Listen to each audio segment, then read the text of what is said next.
Good afternoon. Just to update, we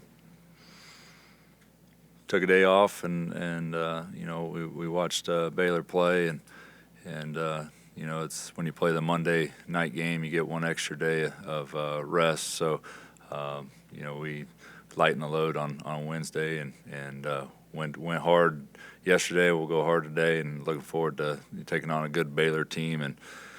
Hopefully we can get that support that we've had, here on the Coliseum on Saturdays. And I know the weather is going to be, a little bit sketchy. So I certainly appreciate every amount of support we continue to get from our fans, and that means the world to this team that's, giving everything we got each and every night.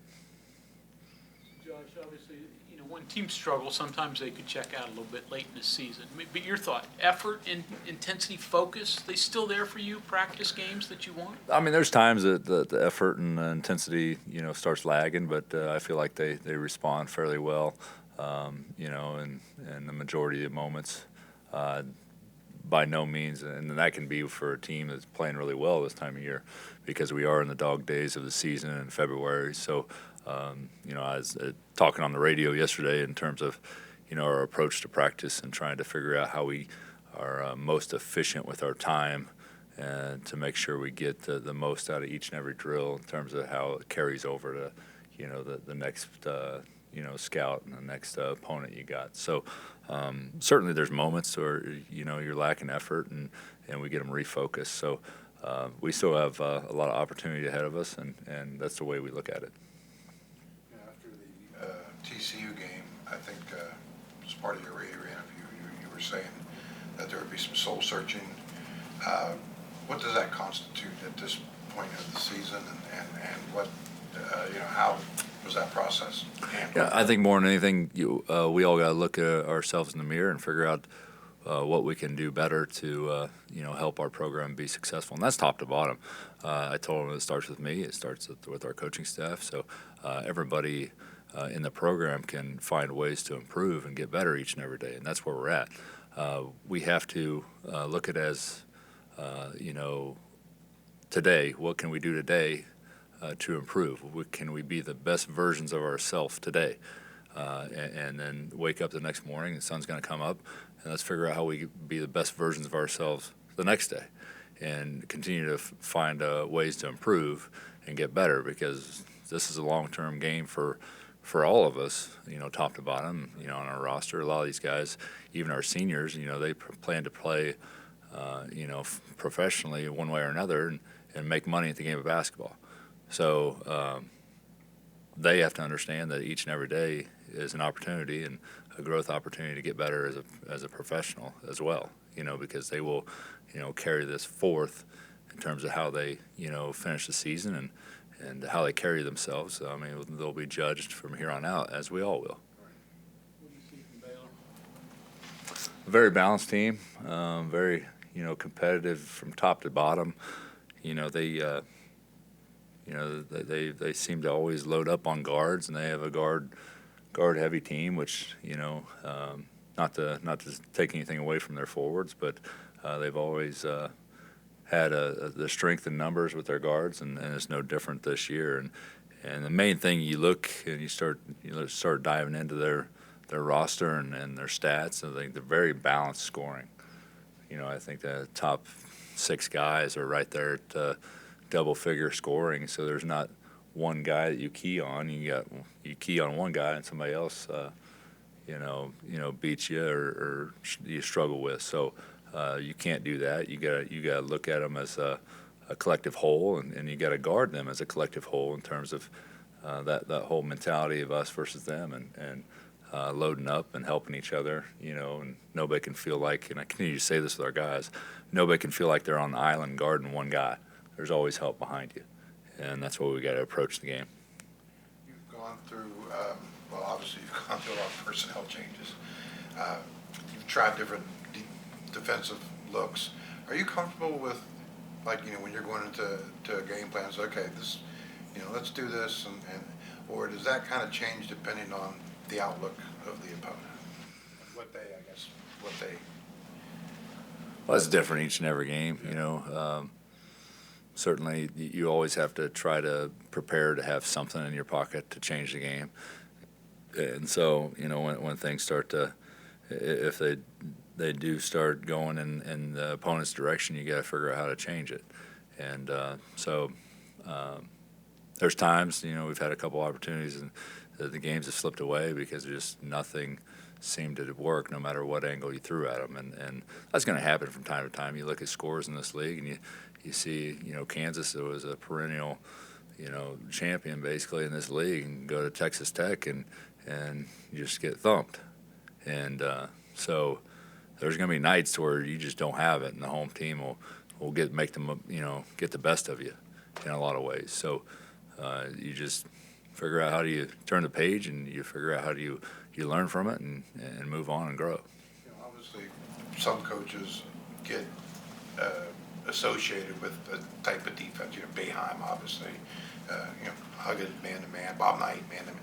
Did you, when you were coming into this year, did you have I want, this is what our base defense is going to be, and this is what I want to hang my hat on? Has that changed a lot through all the changes? We're kind of squeezed, and we're in really a pressure cooker situation, and trying to piece together the roster. You're taking whatever piece you could possibly that could help you late. That you didn't have a lot of options. Right. So to answer your question, so the way I look at things, and if I had a big picture, long-term plan as to how I want to play defensively, you can kind of throw that out the window in this situation. Sure. So you got to play to the personnel that you have. So you try to get the best personnel you can possibly get in a late summer situation, and then you figure out what's going to put them in the best positions to succeed. You don't have the time to try to recruit to the idea of what you want to do. So that kind of hinders you in that way. So the situation we were put in, you try to get the best available players and that can help you and immediately make an impact, but that doesn't necessarily help you in terms of recruiting to the system that you want to play. Right. So have we tried a lot of different things? Yes, but that was by necessity. Sure. To try to make ourselves, a competitive group night in, night out. I guess that's kind of my point, is you never had that opportunity to, when you're game planning and practicing, instead of, you had to try. You had to not only try, but work on all Yeah, those. and then with the management of the roster in terms of this guy's in, this guy's out, Right. We're adding these three guys. We're playing 6 or 7 man rotation for the first 9 games. That's going to be a little different strategy than when you have a little bit more depth and you can do things differently. And then you realize that, that chemistry really isn't there, and the way we want to play isn't going to work. Then let's figure out how we simplify it and create a team environment on the defensive end to where everybody's helping one another and we're packing things in where we kind of got to. Doesn't necessarily mean that's my philosophy by any means. It's just in the short term, in the moment, you got to figure out what you can do to be successful. So you've done man 2-3, right? Packline. You've done some full court stuff here and there. Have you made up anything? Is there anything that you guys haven't? There's certainly some things that there's a lot of different defensive schemes you can go to, but it's hard, this time of year to have wholesale changes by any means. It was kind of hard to turn that page and have a wholesale change from what we were trying to do to I wouldn't say it's Packline by any means because we're not adopting all the Packline principles, but we're certainly heavier gap than we used to be. Is it odd? See, it's the new world. You look across and see Jaylen Bridges. You just saw him last year, too. Does that still feel odd for a coach to look over on the other bench and see somebody who was on your bench for a long time? Yeah, it's a little bit. I saw Jaylen in Kansas City in the Big 12 media days, and I always had a wonderful relationship with Jaylen. So I was excited to see him and give him a hug. I have no ill will towards Jaylen by any means. And I don't think he has any ill will towards me. And so, it's strange. You create those relationships in the recruiting process, and you know their family, and you run into their family in the community, and to see them at Baylor and going against them, you know, in a different colored jersey, it's a little bit probably be a little stranger for me being a head coach than it would be as an assistant.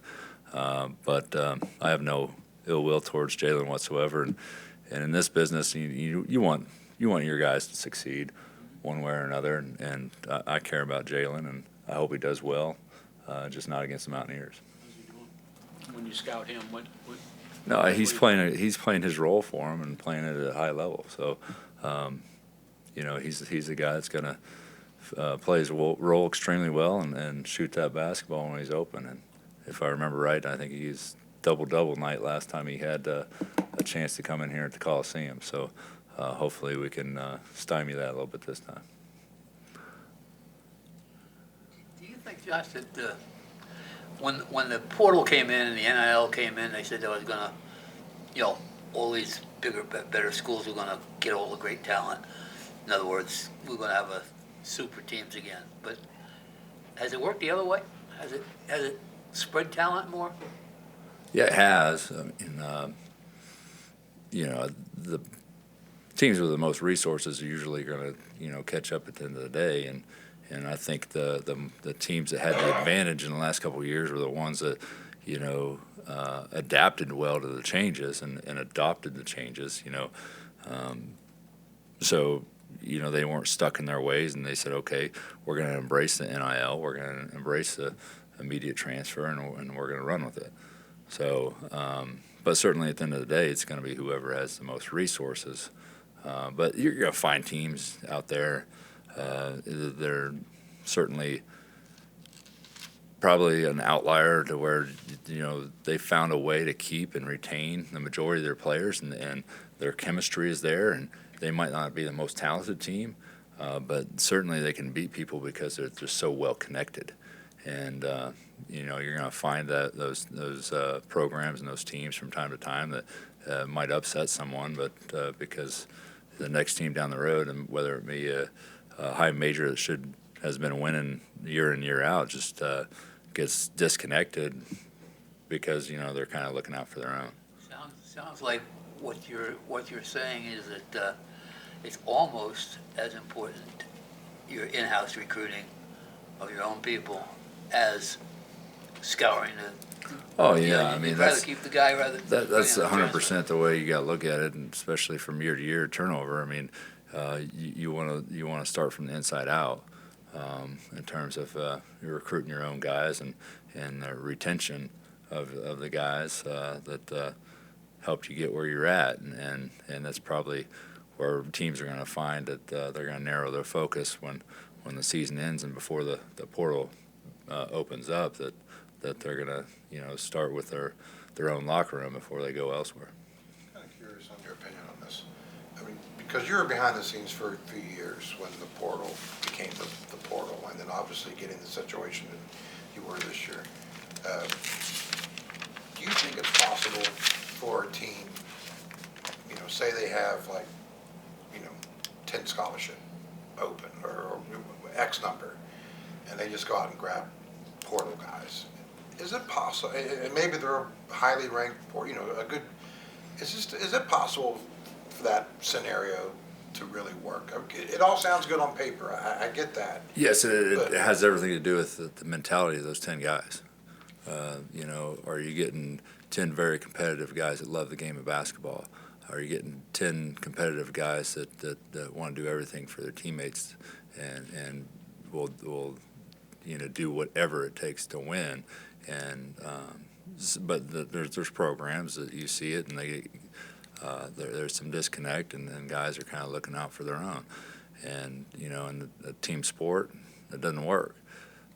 So, you know, to have that chemistry and you get the right character guys that, you know, would, bad reference, take a bullet for one another, but would certainly do that and do everything it takes to win. You certainly want to get those guys off winning programs that know how to win, that have that mentality and that competitive nature, that they want to do everything they can for the team to win. just their stats from the previous. Yeah, you can't just say, okay, this guy had 15 and 12, but came from a losing program, and he might be that cancer on that losing program. So there's a lot more factors when you're picking guys up and recruiting than just the stats in so many ways.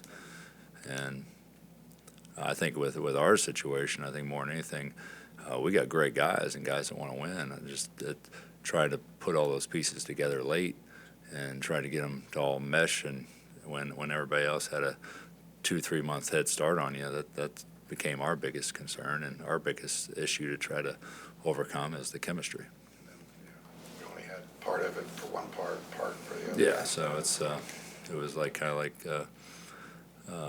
somebody, who was it? Mike Gansey said it's like you're running a G League team, and it's kind of the way it felt there for the longest time. But now all of our pieces are here, and like I keep preaching to our guys, what's stopping us from maximizing our potential on the way out? We got everybody here, everybody that we thought we'd have from day one. You added a few weeks ago Aiden Nelson, and so you knew he was a practice player, though he got a few minutes in the other day. So just effort, attitude, you getting out of him what you want? What's he been like? He's a great high character kid, and excited to be in the gym every day. Loves the game of basketball, and he has nothing. He's gaining nothing from this. I mean, he's doubling up his workouts with football and basketball, and he's one of the first ones in the gym and the last ones to leave, and just loves the game. And I think there's something to be said for that. Just having guys like that around the program that just want to be here and enjoy the game of basketball, enjoy the competitive nature of it, enjoy the camaraderie, and he's just an excellent human being and an excellent person, and excited to have him around each and every day. The last couple of times where you've been able to just bring guys in off the bench to play late, Bembry hasn't been a part of that. Is he hurt, or is there anything with No, he isn't hurt. Well, I mean, he had that nagging shoulder injury that carried over from the Florida trip, if you remember right. But he's looking at trying to get a medical red shirt. So he'd asked me he'd be pursuing that, and if it came down to it, we could certainly try to force the issue with putting him in. But in order for him to be eligible, he couldn't play in a certain amount of games past a certain amount, a certain time. So. So I respected his wishes, and we haven't thrown him in a situation like that. I imagine he's probably pretty safe under the threshold. Yeah. He's like 10%. Yeah, I believe it's right at that threshold, and we looked into it. So he's going to be starting that process. Coach, thank you. Thank you.